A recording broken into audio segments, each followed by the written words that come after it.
फतेह खान में 7 जराइम पेशा अफराद का गरीब खातून के घर पर धावा। गरीब खातून की बेटी को अगवा करने की कोशिश, खातून और उसके बच्चों पर तशद्दुद, हवाई फायरिंग से इलाके में खौफो हिरास फैल गया। फतेह खान की सलमा बीबी ने बताया कि मेरे घर 7 मुसल्लह अफराद, जिसका सरगना इनायतुल्लाह मुगल है, मेरे घर दाखिल हुआ, मेरी बेटी को अगवा करने की कोशिश की, जिस पर मैंने मज़ाहमत की तो मुझ पर तशद्दुद किया, मेरे कपड़े तक फाड़ दिए। सलमा बीबी का कहना है कि पुलिस ने अभी तक मुकदमा दर्ज नहीं किया।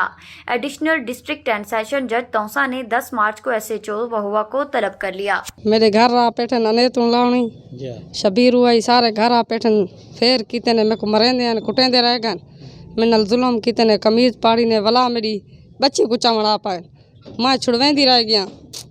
वला मेरे गवाह जो शहजाद पे जम्मू ए आन मेरे को छुड़वाए ने वाती यो नान करन दे वला मैं गई थाने ते मेरी वो गाल नहीं सुनते ना मेरा पर्चा करें देन।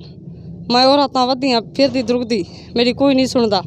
थानेदार पैसा घिंदे जज आर्डर दे दी ते पर्चे दा